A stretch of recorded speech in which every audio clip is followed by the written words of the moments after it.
de réflexion, comme l'a dit précédemment M.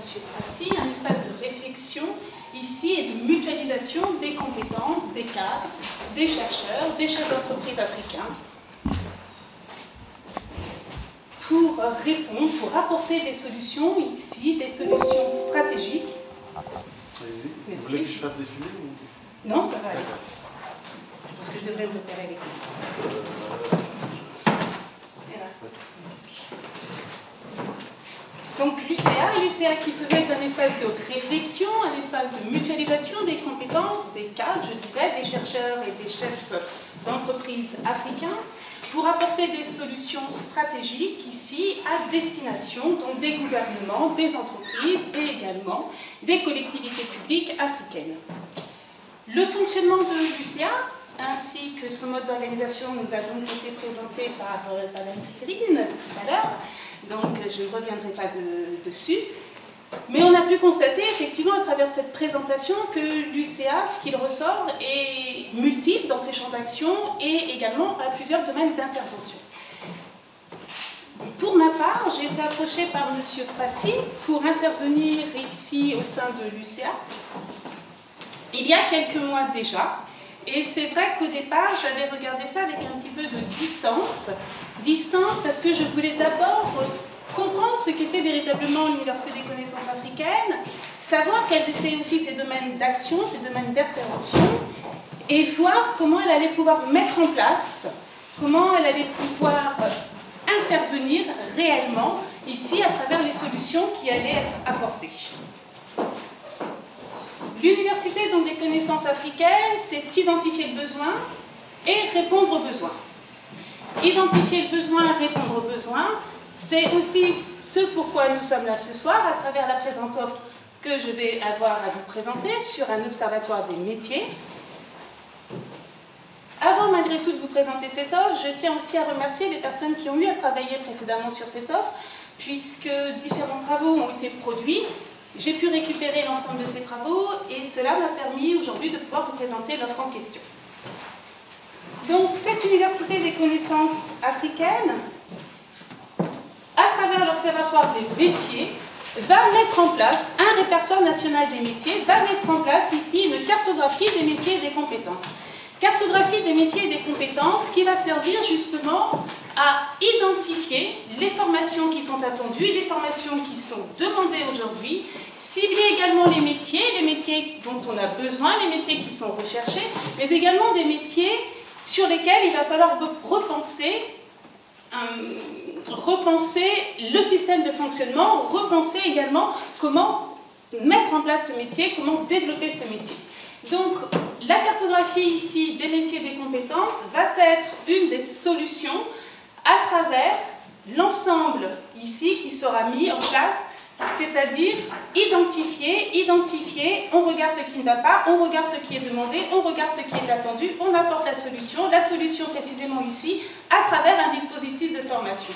Le dispositif de formation, c'est quoi? C'est donc mettre en place une ingénierie de formation, mettre en place un module de formation qui va répondre, qui va correspondre aux besoins qui a été identifié précédemment. Que ce soit un besoin dans un secteur d'activité, que ce soit un besoin dans un métier ou une compétence particulière. Malgré tout, là encore, avant d'avancer plus à propos dans cette offre sur l'Observatoire des métiers, comme on ne se connaît pas encore, puisque certains sont déjà partis de cette université, et moi j'arrive pour la première fois ici, donc je vais avoir à me présenter. Je suis donc Madame Belinga Patricia, je suis consultante en organisation et docteur en droit. Donc j'ai un parcours universitaire plutôt classique, puisque j'ai une maîtrise en droit international, j'ai également un master en droit et un doctorat en anthropologie juridique.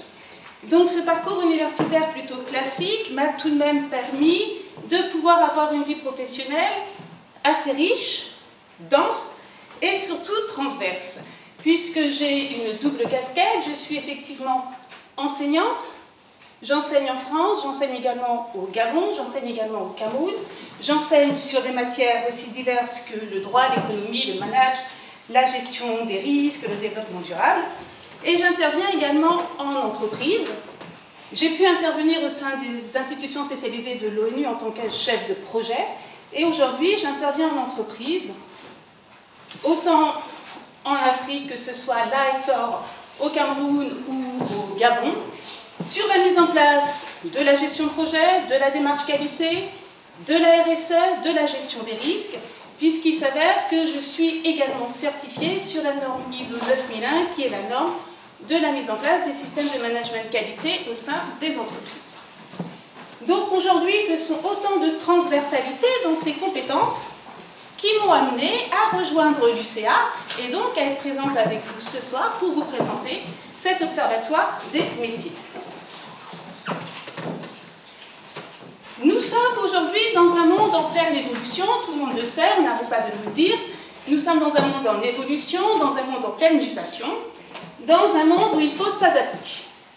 Or, dans ce monde où il faut s'adapter, ça veut dire aussi qu'il faut être capable de s'adapter à l'emploi, qu'il faut être capable de s'adapter aux emplois. Être capable de s'adapter aux emplois, c'est donc aussi être capable de s'adapter à la demande. S'adapter à la demande que ce soit des jeunes diplômés qui sortent des écoles, à la demande également du secteur privé et à la demande également du secteur public. Il faut donc s'adapter, être capable de répondre à cette demande et il faut également relever un certain nombre de défis. Un certain nombre de défis sont face à nous qu'il faut relever pour pouvoir atteindre l'émergence. Ces défis sont autant des défis démographiques, puisque nous avons une population qui ne cesse de s'accroître.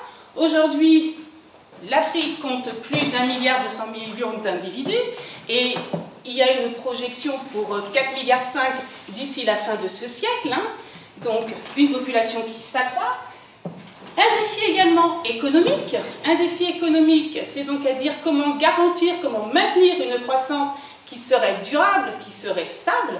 Un défi également écologique, puisque nous avons certes une augmentation de la population, nous allons avoir également une augmentation de la production. Donc, ne serait-ce que cette question, dans quel environnement voulons-nous vivre?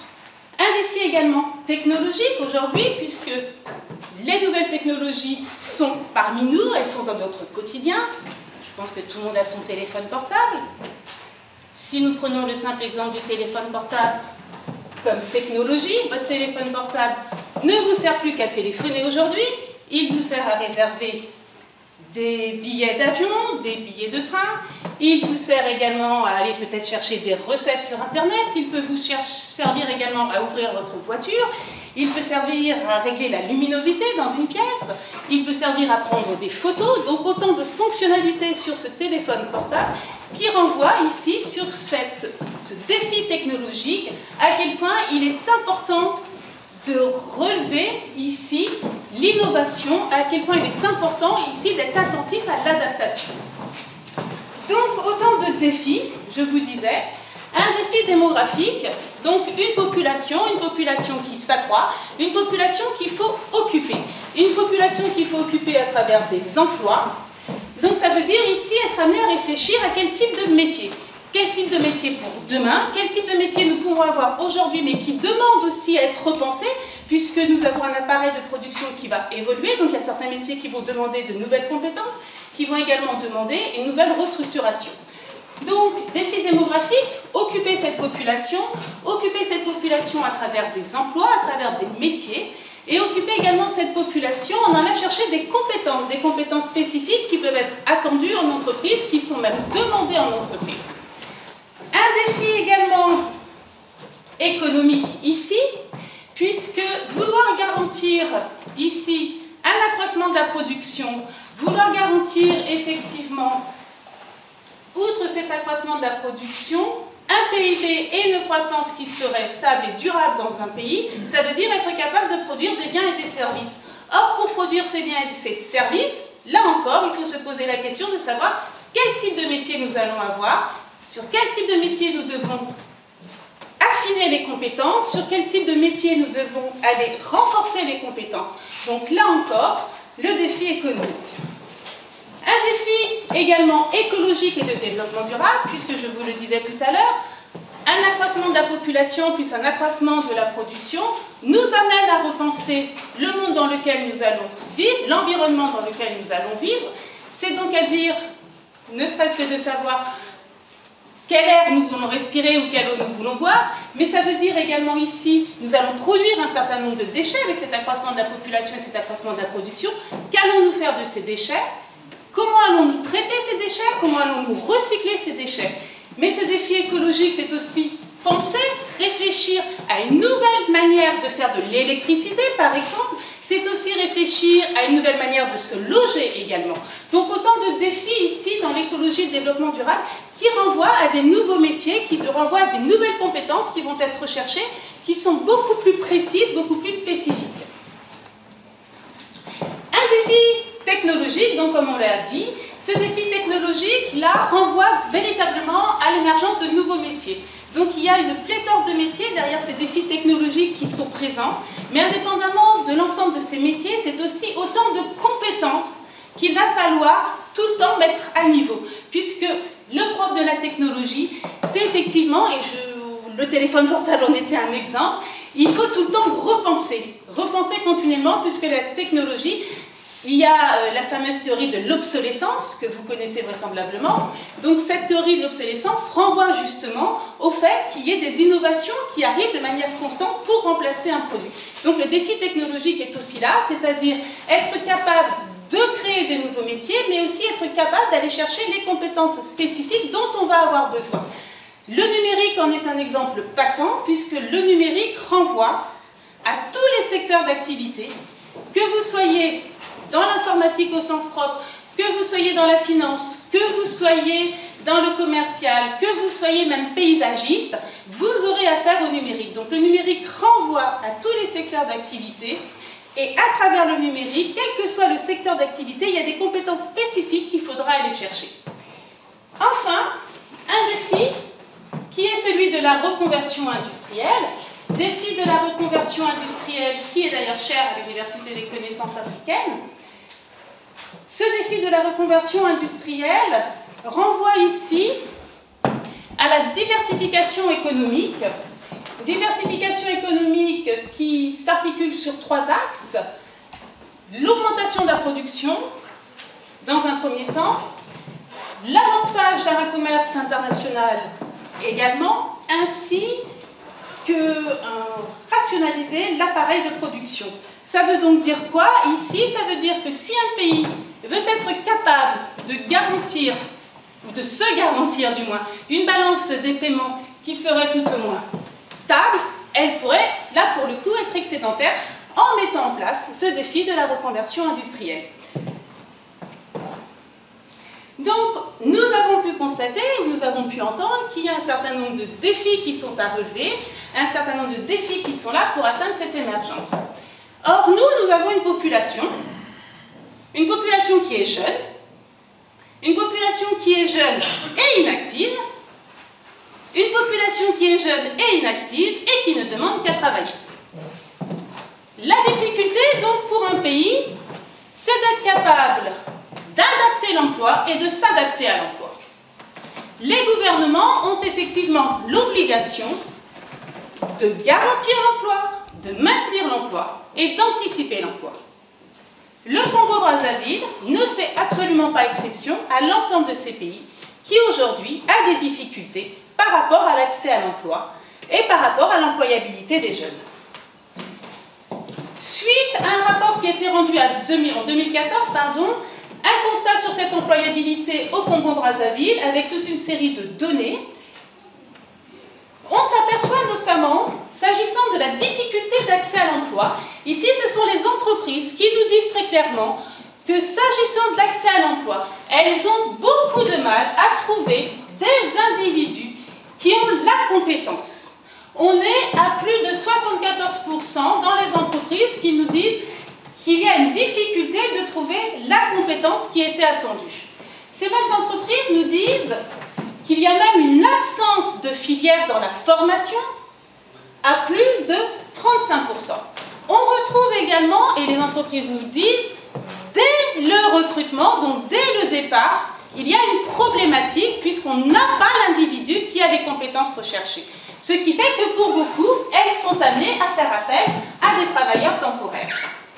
Ce manque ici, cette difficulté plus précisément d'accès à l'emploi est relayée également s'agissant d'un cas comme celui de la ville de Brazzaville, où s'agissant du manque de qualification professionnelle, on s'aperçoit également ici qu'à 34%, nous avons sur des niveaux différents de sortie d'enseignement, 34% de demandeurs qui sortent avec un enseignement général. Donc enseignement général, ça veut dire sans spécificité, sans spécialisation. Nous avons paradoxalement, toujours sur le cas de Brazzaville, 6% d'individus qui ne sortent qu'avec une qualification de comptable. Donc là, on se rend compte que sur cette filière, il y a un trop-plein.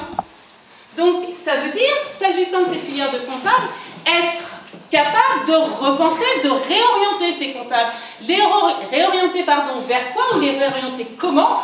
En allant chercher des compétences qu'ils n'ont pas, en allant approfondir des champs qu'ils n'ont pas, voire en se réorientant vers de nouveaux métiers. Ça pourrait être quoi ici pour nos comptables? Ça pourrait être des chargés de clientèle, ça pourrait être également des responsables d'unité commerciale, ça pourrait être également des assistants de direction. Là, ça veut dire aller chercher des compétences. Mais ces métiers, que ce soit responsable d'unité commerciale, assistant de direction, voire l'assistant export également, ça pourrait être, sont des métiers qui vont demander des compétences spécifiques ici.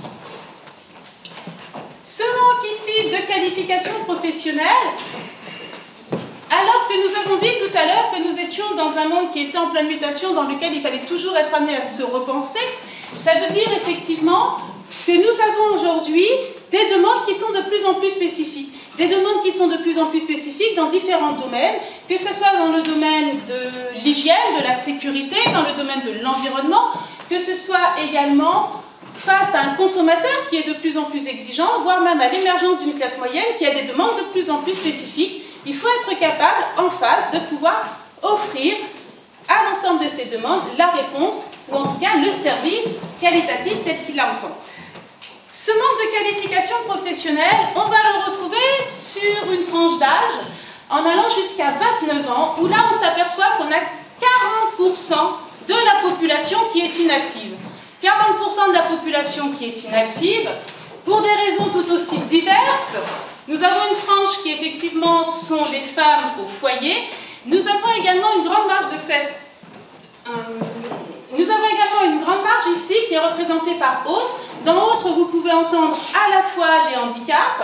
Or, nous savons la place qui est réservée au handicap dans les sociétés africaines, et donc a fortiori dans le monde de l'emploi. Vous avez également dans autres des difficultés qu'on peut retrouver au sein de la famille, c'est-à-dire l'absence de moyens financiers, l'absence de soutien également pour envoyer les enfants à l'école.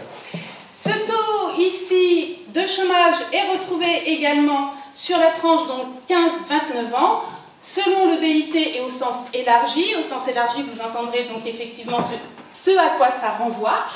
Donc ce taux de chômage, sans grande surprise, est plus important chez les femmes que chez les hommes. On se retrouve ici avec un taux de chômage à plus de 50% chez les femmes, alors qu'il est à 45% chez les hommes.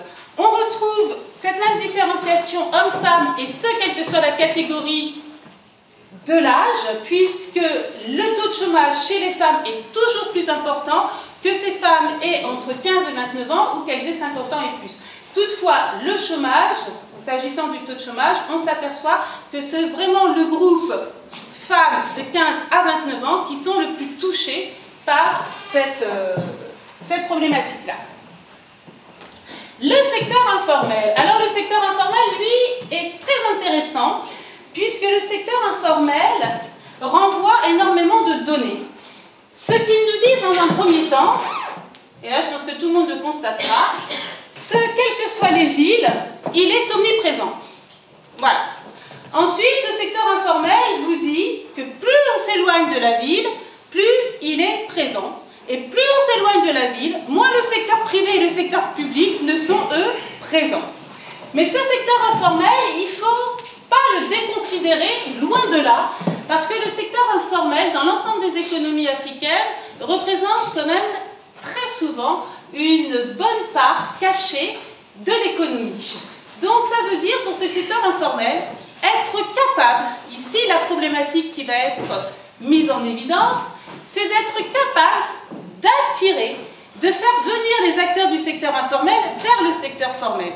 Et pour attirer ces acteurs du secteur informel vers le secteur formel, il faut être capable de savoir quelles sont les garanties qu'on peut leur donner, quelles sont les structures d'accompagnement qu'on peut leur fournir. Donc autant de questions qui permettraient ici de pouvoir également remplir un champ, puisque derrière ce secteur informel, ce sont une multitude d'individus avec des compétences à pourvoir, des compétences à affiner, des compétences à acquérir. S'agissant enfin de la représentation des emplois par secteur d'activité dans les grandes villes du pays, on s'aperçoit là encore, s'agissant du secteur d'activité, que le secteur primaire, donc notre secteur agriculture, élevage et pêche, est un secteur qui est sous-représenté, alors que c'est un secteur où il y a une multitude de possibilités. Le secteur agriculture, que ce soit ne serait-ce qu'à travers la diversité alimentaire, renvoie à des potentialités. Nous avons par contre un secteur des services qui explose. Les services, c'est tout aussi bien l'hôtellerie-restauration que la banque. Vous avez également les professions libérales avec les avocats. Nous avons un secteur industriel qui lui également est sous-représenté, alors que ce secteur industriel a une place à jouer. C'est le fameux, on le retrouvera d'ailleurs dans la fameuse reconversion industrielle qui a été évoquée tout à l'heure. Or, ce secteur industriel, s'il est vraiment pris en compte, pareil, à travers cette reconversion industrielle, peut permettre de répondre à nos 4 défis de tout à l'heure, puisqu'on retrouve dans l'industrie, ici encore, toutes les catégories et une multitude de métiers et de compétences à approfondir. Donc ça voudrait dire ici, ne serait-ce que sur ce secteur-là, des possibilités d'emploi pour les Congolais, mais surtout une pérennisation à l'emploi. Nous avons donc pu identifier un certain nombre de problématiques ici, des problématiques notamment quant à l'inadéquation entre l'offre de formation et la demande. Nous avons effectivement des individus qui ne sont pas formés, qui sont mal formés et qui n'ont pas les compétences qui sont attendues en entreprise. Ce qui est d'ailleurs relayé par les entreprises elles-mêmes, puisqu'elles nous disent effectivement ne pas avoir la compétence attendue, ne pas avoir la personne pour pouvoir remplir la tâche ou le métier auquel ils sont censés faire face. Donc, face à ces problématiques, nous avons également pu constater sur l'ensemble de nos nouveaux défis, et notamment le défi technologique de tout à l'heure, que des nouveaux métiers sont en train d'apparaître, des nouveaux métiers, notamment dans le secteur du numérique, mais pas que dans le secteur du numérique. Or, là encore, face à ces nouveaux métiers, il faut être capable d'apporter une offre de formation. Malgré tout, même si nous avons des métiers qui émergent, il ne faut pas négliger que nous avons des métiers qui sont considérés comme en souffrance. Comme en souffrance parce qu'il y a un problème de renouvellement derrière ces métiers. Nous avons des individus qui vont partir à la retraite, donc ça veut dire être capable de remplacer ces individus, mais être capable également, outre de remplacer les individus, être capable de remplacer la façon de faire, puisque nous avons des modes de fonctionnement qui évoluent aussi. Donc ici, l'Université des connaissances africaines veut remplir et apporter une réponse entre l'inadéquation de l'offre et le déficit de compétences constaté en entreprise. Elle veut effectivement être apporteur de solutions ici, apporteur de solutions à travers la mise en place de dispositifs de formation qui iraient répondre précisément aux demandes des entreprises, aux demandes des ministères ou aux demandes par ailleurs des collectivités publiques. Donc ça veut dire être capable d'identifier, nous avons dit tout à l'heure, le besoin et de répondre aux besoins en mettant en place des systèmes d'ingénierie de formation. Des systèmes d'ingénierie de formation, c'est quoi? C'est donc délivrer des modules de formation. Les modules de formation sont délivrés, ça peut être sur 2 jours, 4 jours, 6 jours ou 8 jours, peu importe, ça dépend là toujours, le métier que vous allez rechercher, ça dépend de la compétence que vous allez viser. Donc ces modules se font en fonction de ce que vous attendez. Si effectivement c'est une compétence que vous visez, ça mettra certainement moins de jours que si c'est un métier que vous allez chercher à acquérir, où là, peut-être que le dispositif prendra un petit peu plus de temps. Donc ça veut dire ici, mettre en place des dispositifs de formation pour être à même de répondre au plus près de la demande que ce soit des entreprises, que ce soit des collectivités ou des ministères. Pour ce faire, pour mettre en place ces dispositifs de formation, on part d'un système qui est un système, on va dire celui de l'entonnoir, donc c'est un système un peu générique, où effectivement on analyse les métiers à travers l'Observatoire des métiers, on met en place cette cartographie des métiers. Une fois qu'on a mis en place cette cartographie des métiers, on va construire ce système d'ingénierie de formation à travers un modèle qui est le modèle ADI, ce qui nous permettra après de pouvoir donner un livrable en entreprise ou dans un ministère ou dans une collectivité, et donc de pouvoir faire une activité de conseil, d'accompagnement et de suivi auprès de la dite collectivité, entreprise ou ministère. Le modèle ADI, dont je vous disais, c'est une analyse des besoins, c'est concevoir des programmes, c'est ensuite développer les contenus des programmes, les mettre en œuvre et enfin les évaluer. Tout cela se fait au sein de l'Université des connaissances africaines. Il nous a été rappelé tout à l'heure le fonctionnement de l'université. Donc ça veut dire qu'une fois qu'on a conçu ici ces dispositifs, on se retrouve au bureau exécutif, on va suivre les différents comités et commissions pour se retrouver dans la nationale stratégique et enfin intégrer le programme BIELI. Donc, nous avons pu constater qu'il existe ce décalage entre l'offre de formation et la demande. C'est donc à dire que les établissements d'enseignement ainsi que les instituts privés d'enseignement ne forment pas les individus, que ce soit sur les compétences attendues ou sur les savoirs qui sont attendus. Les entreprises elles-mêmes ont relayé ce manque et sont en attente, elles aussi, pour pouvoir ici correspondre aux besoins qui étaient identifiés dans leur entreprise.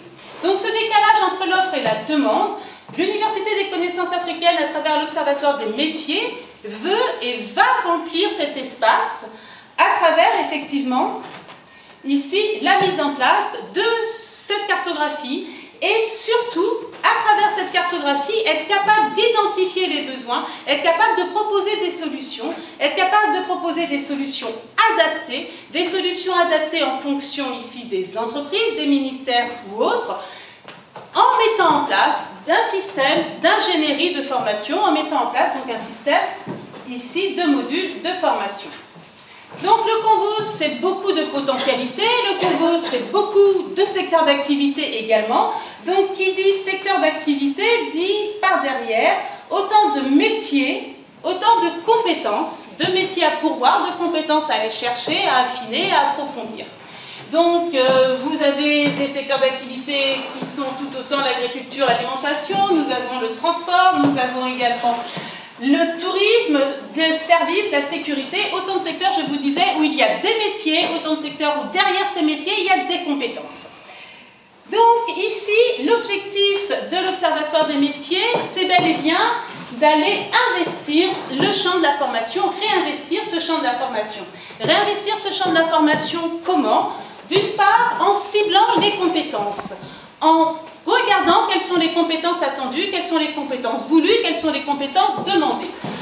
En regardant le public également qui est concerné, ce public homme, femme, tranche d'âge, en allant également observer les différentes contraintes auxquelles on pourrait être amené à faire face, à peut-être des contraintes légales et réglementaires, mais également en prenant en compte notre environnement.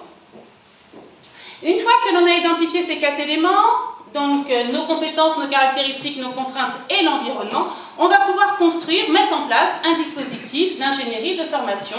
Donc construire une ingénierie en prenant en compte un contenu, une forme, une organisation. Donc ici, on va devoir réfléchir à nos volumes horaires, par exemple, de formation. On va réfléchir aux dispositifs que l'on veut mettre en place, on va réfléchir au programme, donc au contenu du programme, aux différents types de formations que l'on va devoir mettre en place, etc. Sur les outils et supports, un partenariat donc était signé avec l'université au Congo-Brazzaville, où là, il y aura la possibilité pour les intervenants de pouvoir intervenir, donc pour les consultants, pardon, de pouvoir intervenir par le biais de ce partenariat. Donc ça nous permet aussi d'avoir un cadre, donc une structure pour pouvoir accueillir les consultants en question. Donc nous disions réinvestir ici le champ de la formation, mais pour investir ce champ de la formation, ça veut dire être capable effectivement d'avoir une visualisation sur ce qu'est la cartographie des métiers. Être capable donc de réfléchir et de voir ce qu'est la cartographie des métiers, c'est donc être capable d'identifier, par exemple pour le Congo, les métiers qui sont fragilisés, mais c'est aussi être capable d'identifier les formations spécifiques, les formations qui sont attendues dans telle catégorie métier ou dans quelle catégorie de secteur. C'est aussi être capable de réfléchir sur des métiers qui sont considérés aujourd'hui comme en tension ou comme en souffrance. Donc ces métiers qui sont considérés comme en tension ou en souffrance, comment est-ce qu'on va pouvoir ici, que ce soit à travers les individus qui vont devoir occuper ces postes, ou ne serait-ce que le poste qui est à repenser par lui-même. Donc il y a, derrière ces métiers en tension ou en souffrance, on peut prendre les secteurs de l'agriculture par exemple ou de l'industrie, où on sait aujourd'hui qu'on a des compétences qui vont devoir être techniques, beaucoup de compétences techniques dans ces deux secteurs-là, agriculture et industrie, qui demandent non seulement une grande technicité, mais qui demandent également à rester toujours en veille. Donc ça veut dire être capable tout le temps d'aller se former sur ce type de métier. Donc ce sont des compétences qui sont considérées ici comme évolutives. Donc, réinvestir, je disais, le champ de la formation, ça veut dire être capable d'avoir cette visualisation sur la cartographie des métiers et des compétences, identifier également l'ensemble des métiers qui peuvent exister, en fonction de différents critères.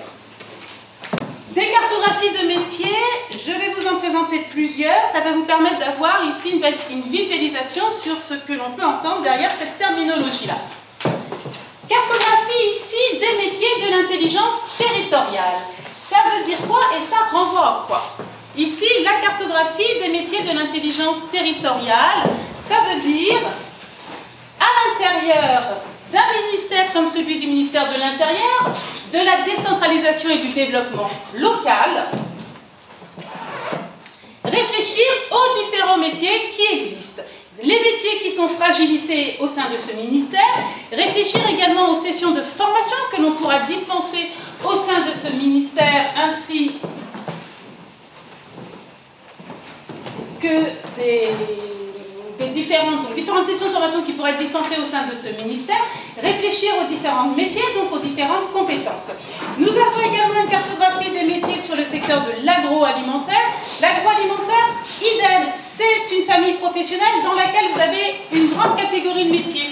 Vos métiers, si vous prenez le support général, vous allez retrouver le juridique, vous allez retrouver la finance, vous allez retrouver les ressources humaines, la communication. Dans l'achat, commercialisation, vente, vous retrouvez donc nos acheteurs, on retrouve également les négociateurs. Donc il y a autant de familles professionnelles que de métiers. Donc là, ça veut dire également des gens à former, des compétences à aller chercher, des compétences à approfondir et à acquérir. Nous avons un secteur également qui est très porteur, puisque c'est un secteur aujourd'hui où il n'y a pas une seule politique de développement qui ne fait pas sa part belle à l'environnement, puisque l'environnement aujourd'hui est partie prenante de toutes les stratégies de développement. L'environnement, à lui seul, a 13 secteurs d'activité. Dans ces 13 secteurs d'activité, vous retrouvez tout aussi bien la gestion des déchets dont on a parlé tout à l'heure avec le traitement des déchets. Ça peut être l'industrie aussi, la gestion des risques avec des métiers sur tout ce qui concerne l'hygiène, la sécurité, la qualité. Le cadre de vie également qu'on va retrouver avec des paysagistes par exemple. Donc autant de secteurs d'activité ici avec des métiers qui sont derrière et des compétences également qui sont derrière. Si on prend notre environnement sur ce que nous avions précédemment, s'agissant seulement des secteurs eau, air, milieu naturel, biodiversité, gestion des risques et des sols, vous avez ici un certain nombre de métiers qui apparaissent, un certain nombre de métiers dont on aura besoin, que ce soit des techniciens de la qualité de l'eau, techniciens de la qualité de l'air, des égoutiers, des responsables de réseau, des chefs de projet sites pollués, etc. Nous avons également ici le secteur des services. Nous avions vu tout à l'heure que le secteur des services était prépondérant. Et derrière ce secteur des services, vous avez là encore des familles professionnelles. Et derrière ces familles professionnelles, tout autant de métiers et des qualifications, des compétences qu'il va falloir aller chercher. Idem sur l'intelligence économique, où là, ce sont des compétences transverses qu'on va plutôt aller chercher, c'est-à-dire qu'on a des familles de métiers, et dans chaque métier, vous pouvez avoir des individus qui vont devoir aller chercher des compétences, affiner, approfondir des compétences, mais on est plus dans des compétences transverses ici. Idem sur les métiers de la banque, où là, on a aussi de nouveaux métiers qui apparaissent avec nos chargés de clientèle ou nos conseillers en patrimoine. Nous avons également les métiers de la vente du commerce, où nous avons toujours de nouveaux métiers qui apparaissent avec notre architecte d'intérieur. Nous avons également l'assistant export, le chargé d'affaires, le directeur de centre de profit. Donc je vous dis, et je me répète, derrière chaque métier, vous trouverez, ou du moins derrière chaque famille de métiers, vous trouverez tout autant de métiers, tout autant de compétences. Parfois, ce sont des compétences qui sont transverses, je vous l'ai dit.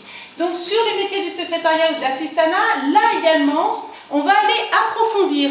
C'est-à-dire qu'on ne demande plus simplement à une secrétaire d'être une simple secrétaire. La secrétaire aujourd'hui n'existe plus. C'est une secrétaire qui doit avoir une valeur ajoutée. Que ce soit une secrétaire médicale qui va aller chercher des compétences spécifiques, que ce soit une secrétaire juridique qui va aller chercher des compétences spécifiques.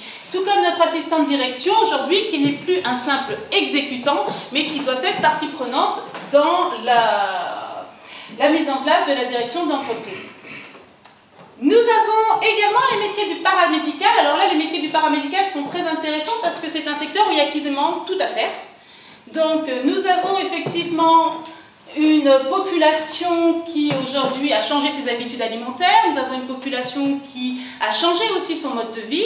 Une population qui mange mal, qui mange gras aussi. Donc, notre diététicien a toute sa place ici. Nous avons également besoin d'orthophonistes, besoin d'opticiens-lunetiers, de prothésistes, d'orthopédistes.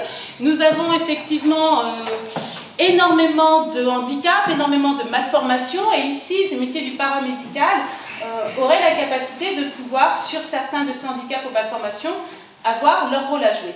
Donc, idem, notre fameux secteur des technologies avec notre secteur du numérique, et ici le numérique, pareil, prend quasiment tous les secteurs d'activité, puisque quel que soit le secteur d'activité, vous retrouverez ici du numérique. Si on prend le droit à la réglementation, par exemple, le droit à réglementation, brevet, c'est tout ce qui va concerner ici les droits d'auteur, la propriété intellectuelle, la propriété industrielle. Vous allez avoir également la protection de vos données, la protection de votre réputation. Donc il y a autant derrière le numérique de secteurs d'activité que de métiers qu'il peut y avoir. Et derrière ces métiers, pareil, des compétences à acquérir. Les métiers du numérique, ce sont surtout beaucoup de nouveaux métiers. Des métiers comme notre game designer, comme notre veilleur en e-réputation, voire le e-marketer ou le community manager. Donc des métiers qu'il va falloir penser, des métiers sur lesquels il va falloir être formé, et des métiers qui demandent d'être en évolution, d'être en veille constante, car ce sont des métiers qui sont extrêmement évolutifs. Idem, ici la formation en e-marketing, formation e-marketing qui renvoie ici également à des compétences transverses, que ce soit sur des fonctions support ou sur des fonctions beaucoup plus opérationnelles. Enfin, ici un exemple de métier à travers la Direction Générale du Trésor, où cet exemple permet surtout d'illustrer qu'au sein même d'un département, d'un ministère ou d'une collectivité, on va retrouver autant de familles professionnelles que de métiers. Ici, on a 12 familles professionnelles pour 35 métiers. Derrière ces 12 familles professionnelles. Donc même au sein d'un ministère, même au sein d'une collectivité, il y a énormément de familles métiers, il y a énormément de métiers et de compétences à pourvoir, de compétences à approfondir, de compétences à acquérir. Donc, l'Université des connaissances africaines, à travers ici l'Observatoire des métiers, se veut être un apporteur de solutions par rapport justement à tous ces dysfonctionnements, par rapport à toutes ces carences. L'Université des connaissances africaines veut ici être donc apporteur de solutions à travers la mise en place de dispositifs de formation qui permettraient de répondre au plus près à la demande des entreprises, de plus près de répondre à la demande des ministères ou des collectivités, en adaptant ici des modules de formation en fonction de leurs attentes, en fonction de leurs besoins. Donc, ça veut dire quoi? Oui, parce qu'il faut... Ah, moi, il faut me dire l'heure qu'il est, monsieur Passy. Il vous reste une minute, on va passer sur alors, on va faire une chose simple. On va passer sur celui-là aussi. Oui, voilà, Bon. c'est ça que on va prendre ça, pour, je vais vous illustrer pour vous parle peut-être un petit peu plus sur des modules de formation. Donc, bon, on va prendre celui-là dans un premier temps, parce que celui-là est très technique, et donc je vais prendre deux, un très technique et un moins technique. Si on prend effectivement les formations environnementales, ici les formations environnementales peuvent aller de 6 à 15 jours, 8 à 15 jours, etc.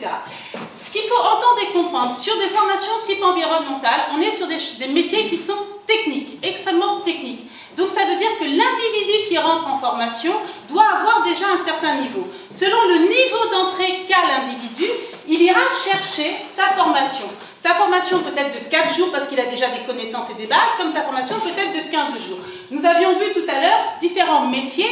Si vous prenez le technicien qualité de l'eau, par exemple, le technicien qualité de l'eau a des compétences. C'est un métier qui est déjà technique. Mais ce technicien qualité de l'eau n'a pas forcément toutes les compétences pour être un chef de projet de site ou de sol pollué. Donc il ira renforcer les compétences à travers des modules de formation qui lui permettra de pouvoir remplir ce métier de chef de site ou de sol pollué. Idem pour notre responsable réseau, notre technicien ici de la qualité de l'air ou de la qualité de l'eau a la formation initiale mais n'a pas l'ensemble de la formation. Donc sur les formations environnementales, il est vrai que ce sont des formations qui sont techniques, donc elles demandent à avoir des connaissances d'entrée. S'agissant, on peut prendre le numérique. Notre numérique ici, pareil, avec notre community manager ou notre e-marketer, voire notre veilleur en e-réputation. Veilleur en e-réputation, vous pouvez effectivement rentrer avec un master en marketing où vous pouvez déjà être opérationnel dans une entreprise en tant que chargé de communication. Donc ça veut dire que vous allez aller chercher ici une compétence spécifique que vous n'avez pas. Donc cette compétence ne peut vous prendre que 2 jours. Alors qu'à l'inverse, si vous êtes peut-être juriste et que vous avez envie d'élargir votre champ de compétences ou faire un peu de transversalité, peut-être que finalement la formation pour vous prendra 5 jours. Tout dépend, je vous disais, ce que vous recherchez, c'est-à-dire quel est le métier que vous visez, ou alors quelle est la compétence que vous allez chercher, la compétence que vous voulez approfondir ou acquérir. Je vous remercie de votre attention.